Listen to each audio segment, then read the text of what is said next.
பாவச் செயலை செய்தவர் மீது ஏன் இன்னும் நடவடிக்கை எடுக்கவில்லை? நம்ம ரஹமத்தன் கோல எல்லா விதமான பர்னிச்சர்ஸுமே ரொம்ப கம்மியான விலைக்கு கொடுத்துட்டு இருக்காங்க. வெறும் 3500 ரூபாய்க்கு சோஃபா, 6500 ரூபாய்க்கு வார்ட்ரோப், 9000 ரூபாய்க்கு பீரோ, கல்யாண சிறுவரிசை காம்போவே 49,500 ரூபாய் தான்.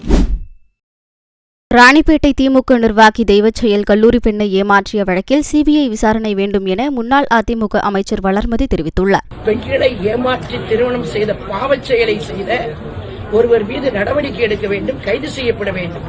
பாவச் செயலை செய்தவர் மீது ஏன் இன்னும் நடவடிக்கை எடுக்கவில்லை?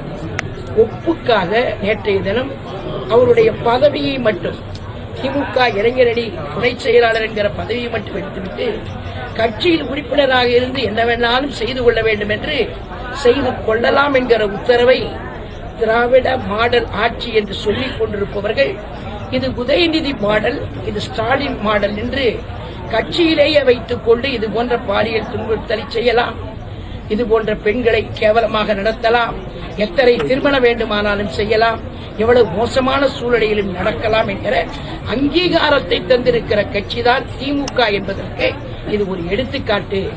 அதை கண்டிக்க வேண்டும். எங்கள் அண்ணன் எடப்பாடியார் அவர்கள் பொள்ளாச்சி பொள்ளாச்சி பொள்ளாச்சி என்று ஒரே பொய்யை திரும்ப திரும்ப சொல்லி ஊரெல்லாம் குடும்பமே தூக்கி தொட்டு திரிந்தார்கள். எங்கள் அண்ணன் சிபிஐ விசாரணைக்கு உத்தரவிட்டு இன்றைக்கு உண்மையான குற்றவாளிகள் வெளியே கொண்டு வரப்பட்டு தண்டனை பெறப்பட்டு இன்றைக்கு சிறையில் இருக்கிறார்கள். அதைத்தான் நாங்களும் இப்போது கேட்கிறோம். நீங்கள் இல்லாத ஒன்றை இருப்பதாக சொல்லி செய்து கொண்டிருந்தீர்கள். ஆனால் இன்றைக்கு நடந்த ஒன்று, பாதிக்கப்பட்ட பெண், இவர்தான் இத்தனை திருமணம் செய்திருக்கிறார், இத்தனை பெண்களை ஏமாற்றி இருக்கிறார் என்று அந்த பெண்ணே வாக்குமூலம் கொடுத்திருக்கிறார். ஆக அவரை ஏன் கைது செய்யவில்லை? ஏன் இன்னும் நடவடிக்கை எடுக்கவில்லை? கட்சியிலிருந்து எடுத்துவிட்டால் நடவடிக்கை என்று ஆகிவிடுமா? ஆக கட்சியில உறுப்பினராக இருந்து கொண்டு என்ன வேண்டாலும் செய்யலாம் என்கிற அங்கீகாரம் தந்திருக்கிறீர்களா? இல்லை. ஆகவே ஒன்று, கட்சியிலிருந்து எடுக்க வேண்டும். இரண்டாவது, அவர் மீது நடவடிக்கை எடுக்க வேண்டும், கைது செய்யப்பட வேண்டும்.